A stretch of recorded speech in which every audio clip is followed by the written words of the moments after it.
देखिए कुछ नहीं, ये ट्रंप ने जल्दबाजी कर दी सीजफायर में। अब ट्रंप को उसी के इंटेलिजेंस वाले कह रहे हैं कि सर जो आपने बोला था ना कि इतना नुकसान हुआ है, शायद इतना नुकसान नहीं हुआ है। शायद 400 450 किलो एनरिच्ड यूरेनियम गायब है, शायद कुछ सेंट्रीफ्यूजेस भी गायब हैं, और शायद आपने सिर्फ ईरान के प्रोग्राम को कुछ महीने डिले करा है। आप ये मत सोचना कि आपने परमानेंटली खत्म कर दिया। तो अब ट्रंप को आ रही है डकार। बस ये इतनी सी बात है, ये डकार है।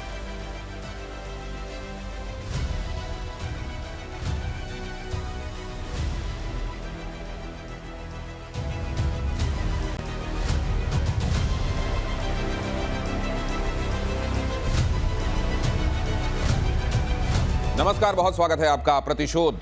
भारत ने एससीओ में, वहां जहां पाकिस्तान के खुफिया एजेंसी और वहां के एक तरीके से सुरक्षा सलाहकार भी मौजूद थे, भारत ने कहा कि ऑपरेशन सिंदूर जारी है और आतंकवाद के खिलाफ हमारा ये रवैया अब हमेशा रहेगा। ऑपरेशन सिंदूर हमेशा जारी समझिए, जब तक पाकिस्तान आतंकवाद से तौबा नहीं कर लेता। लेकिन आतंकवाद से तौबा पाकिस्तान, ये उम्मीद करना वैसे ही है जैसे ये उम्मीद करना कि वो पूंछ एक दिन सीधी हो जाएगी। वो इसलिए क्योंकि वहां एक और आतंकवादी ने सामने आकर खुलकर ये कह दिया है कि हमारा तो एस्टेब्लिशमेंट से खुला राब्ता रहता है, इसमें ऐसी कौन सी बात है जो दुनिया को पता नहीं है।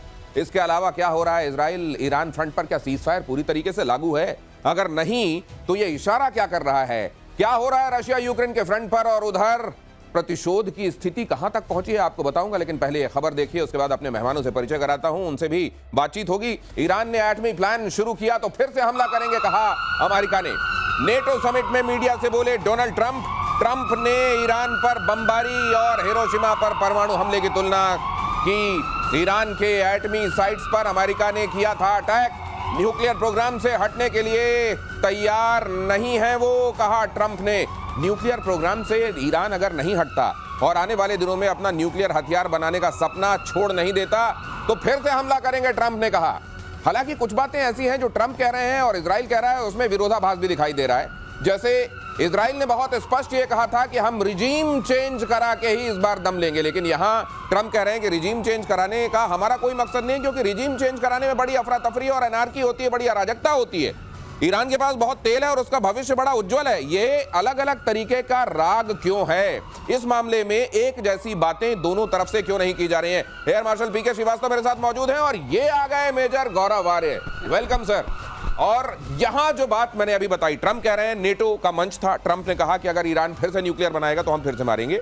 ये कहकर उन्होंने क्या बताने की कोशिश की? देखिए कुछ नहीं, ये ट्रंप ने जल्दबाजी कर दी सीजफायर में। अब ट्रंप को उसी के इंटेलिजेंस वाले कह रहे हैं कि सर जो आपने बोला था ना कि इतना नुकसान हुआ है, शायद इतना नुकसान नहीं हुआ है। शायद 400 450 किलो एनरिच्ड यूरेनियम गायब है, शायद कुछ सेंट्रीफ्यूजेस भी गायब हैं, और शायद आपने सिर्फ ईरान के प्रोग्राम को कुछ महीने डिले करा है। आप ये मत सोचना कि आपने परमानेंटली खत्म कर दिया। तो अब ट्रंप को आ रही है डकार। बस ये इतनी सी बात है, ये डकार है। ये तो इतना लेट रियलाइजेशन क्यों है? ये तो कह रहे थे कि हम एनालाइज कर रहे हैं कि हमने कितना नुकसान किया है। वहां के तमाम अखबार, वॉशिंगटन पोस्ट से लेके न्यूयॉर्क टाइम्स से लेकर कह रहे थे हम एनालाइज कर रहे हैं कि हमने कितना नुकसान किया है। तो जाहिर है एनालाइज करने के बाद ही उन्होंने सीज फायर का ऐलान किया होगा ना? नहीं, ट्रंप कुछ एनालाइज नहीं करता। ट्रंप को ऐसा लगता है कि मैंने बोल दिया तो बात हो गई। इसने इजराइल को रोका। इसने सबसे ज्यादा ट्रंप ने जो नुकसान करा है इजराइल का करा है, क्योंकि आपने अटैक भी करा, आपने हमला भी करा, आपने अपने वो GBU 57 भी मारे, और उसके बाद आपने एक सीजफायर भी कर दिया। और आपके ऑब्जेक्टिव क्या था? सिंपल सी बात है। हर एक युद्ध के सर बैठे हैं, मेरे काफी सीनियर हैं, सर बताएंगे हर एक युद्ध का एक ऑब्जेक्टिव होता है कि भाई हम इस ऑब्जेक्टिव से लड़ाई लड़ रहे हैं, हमें ये चीज हासिल करनी है। जैसे ऑपरेशन सिंदूर का ऑब्जेक्टिव था पाकिस्तान को सजा देना, राइट? ये उसका ऑब्जेक्टिव था। अब आपका ऑब्जेक्टिव मिडनाइट हैमर का क्या था? मिडनाइट हैमर का ये ऑब्जेक्टिव था कि ईरान को न्यूक्लियर जो उसकी फैसिलिटी है उसको बर्बाद कर दो। तो इनको यही लगा एक बार कि हो गया ये? तो ये एक बार लगा साहब, ये तो president of the United states के लेवल पर नहीं होना चाहिए। ये क्यों लगा फिर? ये क्यों ऐसा है? इसका एक पहलू और भी हो सकता है, क्या जो कौरव कभी कभी बताते हैं। ये पहलू हो सकता है कि इसको लग गया, खत्म भी हो गया, लेकिन लोगों को मजा नहीं आया। BBC वगैरह ने कहा अभी पिटाई अच्छे से नहीं हुई, अभी तो होनी शुरू हुई थी और पिटाई करवाएंगे। तो सर क्या ये मीडिया देखने के बाद ये एनालाइज करते हैं कि देखने के नहीं, सवाल ये है कि इनका अपना तंत्र क्या कर रहा है? ये बड़ी बात है। मैं आपके पास आ रहा हूं सर ये खबर बताने के बाद कि ईरान के एटमी प्रोग्राम को लेकर बड़ा दावा हो रहा है। सीक्रेट अमेरिकी रिपोर्टों के हवाले से यह दावा है, अमेरिकी हमले में ईरान के एटमी प्रोग्राम पर ज्यादा असर नहीं हुआ है। हमले से ईरान का एटमी प्रोग्राम सिर्फ कुछ महीनों के लिए ही पीछे गया है। हालांकि ट्रंप ने इन हमलों को शानदार कामयाबी बताते हुए दावा किया था कि ईरान के एटमी ठिकाने पूरी तरह से तबाह हो गए हैं। और इस बीच इजरायली सोर्सेज के हवाले से भी कहा जा रहा है कि फोर्डो प्लांट पर अमेरिकी अटैक के नतीजे सेटिस्फैक्टरी नहीं रहे हैं। तो ये काहे का मिडनाइट हैमर था? ये देखिए बात ये एल्यूमिनियम का हैमर था क्या? एल्यूमिनियम का, ये गत्ते का था। गत्ते का था ये एल्यूमिनियम का हैमर। देखिए साहब, प्लान बहुत अच्छा था। और अगर ये लोग, देखिए मैंने आप ही के शो में एक बार ये भी बताया था कि unless you put boots on ground, अगर आप रेजिम चेंज चाहते हैं तो रेजिम चेंज ये B-2 बॉम्बर से नहीं होता, ये हवाई जहाज से नहीं होता। आपको कहीं ना कहीं ग्राउंड ट्रूप्स डालने पड़ेंगे, आपको ग्राउंड पे लोग डालने पड़ेंगे जो ग्राउंड पे आके सब कुछ करेंगे फिजिकली, अगर आपको रेजिम चेंज करना है। किसी को अगर ये डाउट है कि सिर्फ B-2 बॉम्बर से आप GBU-57 गिरा के आप रेजिम चेंज कर देंगे और खुमैनी भाग जाएगा, ऐसा ना होने। नहीं तो ये तो कह रहे हैं कि हमको रिजीम चेंज नहीं करना था। इन्होंने तो अभी ये कहना शुरू कर दिया हम तो रिजीम चेंज करना ही नहीं चाह रहे थे। मैं एक बात बताऊं आपको, आप ये देख लीजिएगा, अगर ट्रंप में अकल होगी तो एक हफ्ते के अंदर यही बोलेगा जो मैं बोल रहा हूं। क्यों कह रहा हूं, मैं इसका भी लॉजिक दे देता हूं। क्योंकि भाई रेजिम चेंज आपने करा नहीं, 400-450 किलो एनरिच्ड यूरेनियम आपका हवा में है, किसी को पता ही नहीं, सेंट्रीफ्यूजेस गायब हैं, किसी को पता नहीं, तो भाई फिर आपने ऑपरेशन करा क्यों? आपको ऑपरेशन तब करना चाहिए था जब सब कुछ खत्म हो जाता, तब आप बोलते ओवर। इसको पीछे से आसिम मुनीर ने फोन, मैं आपको यहां लेकर आता हूं। ये लीजिए आप अपना मिसाइल संभालिए ये वाला, और अब मैं कुछ दिखाता हूं। जिस तरीके से आप ये देख रहे हैं कि कतर में जो हमला किया गया, हालांकि जिससे ईरान ने अपना पल्ला झाड़ लिया, कहते हैं कि ईरान ने पहले ही फोन करके अमेरिका को ये कह दिया था कि देखिए भाई साहब मेरी बड़ी किरकिरी हो रही है, आपके एक बेस को मैं उड़ाऊंगा। वहां लोगों को पहले पता था कतर में। अब यहां पर कहते हैं कहीं ऐसा ही तो नहीं हो गया। यहां पर भी ये देखिए इतने सारे ये ट्रक गिनिए, यहां पे ये ट्रक 1 2 3 4 ये फोर्डो से निकलने वाले ट्रक हैं। 19 तारीख 20 तारीख को ये हमला किया गया है, 19 को इतने सारे ट्रक यूरेनियम लेकर अगर निकल गए होंगे तो फिर आपने हमला किस चीज किया? आपका इंटेलिजेंस क्या कर रहा था? मैं वही आपसे कह रहा हूं कि ट्रंप ने ये देखिए ये सारे के सारे ट्रक निकल रहे हैं जी। ये ट्रक कुछ ना कुछ लेकर निकल रहे होंगे। वरना गए क्यों थे? पहली चीज। दूसरी चीज आपने करा ये, अच्छा ये फोटोग्राफ कहां से है? ये फोटोग्राफ उनको, ये सैटेलाइट इमेज, सैटेलाइट जी, मैक्सार को एक्सेस क्या यूएस को नहीं है? बिल्कुल है। ये जो सैटेलाइट है क्या हमें पहली बार पता लग रहा है? ये जब सैटेलाइट से देखा था तब यूएस को नहीं पता था। जब यूएस को पता था तो फिर वहां पे बम मारा। कल ये थ्योरी ना आ जाए कि इनको पता था वहां पे कुछ नहीं है फिर भी इन्होंने मार दिया। ये देखिए ना, ये गेम। वैसे दिनेश एक और बात है बता दूं, इतने जो ट्रक है ना, तो मैंने एक कैलकुलेशन किया था कि सेंट्रीफ्यूजेस की कितने सेंट्रीफ्यूज थे वहां और एक ट्रक में कितने आ सकते हैं, और एक ट्रक में कितने आ सकते हैं। अगर उनको आप कैलकुलेट करते जितने ट्रक दिखाई दे रहे हैं इसमें सारे चले जाएंगे डिसमेंटल होके। 15 दिखाई दे रहे हैं सर, अगर मैं गिन रहा हूं ये 15 के आसपास, 18-20 के आसपास, 18-20 के आसपास। हाँ कुछ आगे होंगे। 100 चले जाते हैं इसमें, मतलब एक में 100 को आप रख सकते हैं डिसमेंटल करके, क्योंकि आपकी बाकी तंत्र आप नहीं हटाएंगे, आप सेंट्रीफ्यूजेस हटाएंगे, रोटर्स हटाएंगे, और जो उसके इलेक्ट्रॉनिक्स है वो हटा के ले जाएंगे। मतलब एक ट्रक में आप 100 ले जा सकते हैं। तो एक ट्रक में बहुत ज्यादा है, ज्यादा भेज दिए लगता है। 100 के साथ 3000 थे ना। अच्छा 3000 थे। ओ अच्छा। तो फिर ये तो ज्यादातर तो यहाँ से ले ही गए थे वो। फिर वो अब बात रही यूरेनियम की, अब उसकी भी थोड़ी बात। मैक्सार तो सबसे पहले अमेरिका को ही पता चला होगा, मैक्सार का पहला एक्सेस तो अमेरिका को ये दे रहा है। यही तो विरोधाभास है जो आप कह रहे हैं कि हो क्या रहा है, वाकई में हो क्या रहा है, क्योंकि हम लोग भी तो इंटरप्रेट करके बता रहे हैं। तो ये अगर मैक्सर के पास ये है और पब्लिक डोमेन में आ गई तो क्या उनकी मिलिट्री डोमेन में नहीं गई होगी? मिलिट्री डोमेन में गई होगी, और इसीलिए कहा जा रहा है प्रतिशोध में जो होता है वो भविष्यवाणी आज आगे आपको घटित होती हुई दिखाई देती है।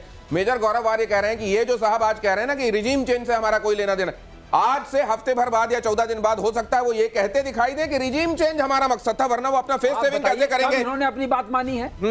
हाँ, ईरान इजराइल के बीच 12 दिन की जंग के बाद सीज फायर के बावजूद तनाव जारी है। इजराइल ने तेहरान में रेडार साइट पर हवाई हमले किए।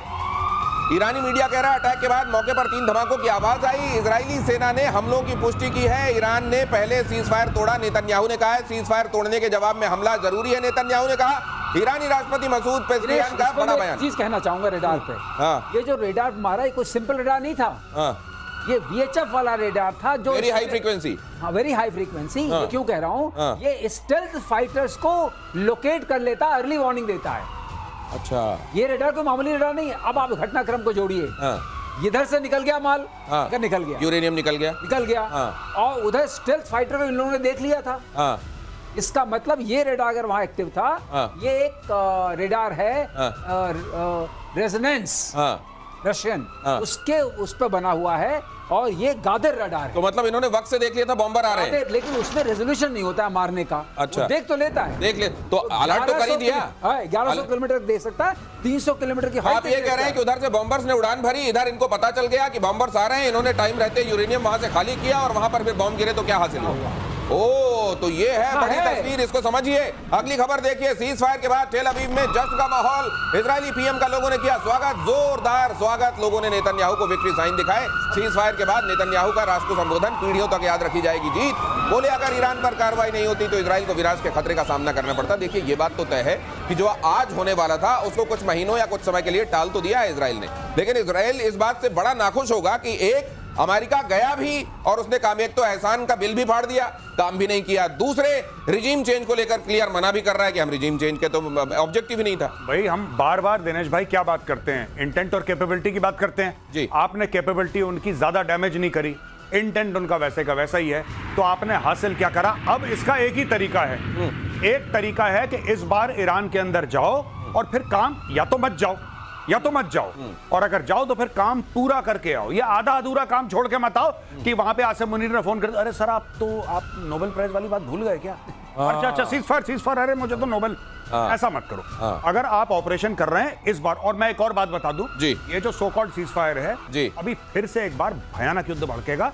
इजराइल नहीं छोड़ेगा 100%। अच्छा। कई लोग खुशियां मना रहे हैं, कई लोग खुशियां मना रहे हैं, और पाकिस्तानी तो बहुत, जैसे कि वही ऑपरेशन सिंदूर में जूते खाने के बाद फिर पाकिस्तानी खुशी मना रहे हैं, तो ईरान के लिए भी पाकिस्तानी खुशी मना रहे हैं। मैं सिर्फ एक बात ये कह रहा हूं कि इजराइल फिर से ठोकेगा ईरान को बुरी तरीके से, और अमेरिका को आज नहीं तो कल नहीं तो परसों इसमें आना पड़ेगा। ये इनकी मजबूरी है, और उसका भी कारण मैं आगे बताऊंगा। ये जो सिग्नलिंग कर रहा है ना चाइना को ट्रंप, ट्रूथ सोशल पे डाल रहा है कि चलो तुम ईरान से तेल खरीद लो, आपने देखा होगा कि बेटा तुम जाके, अरे चाइना तुम्हारी परमिशन ले रहा है तेल खरीदने से पहले। 1.8 million barrels a day, 90% of Iran export of oil goes to China. China आपकी परमिशन कब मांग रहा है ट्रंप साहब?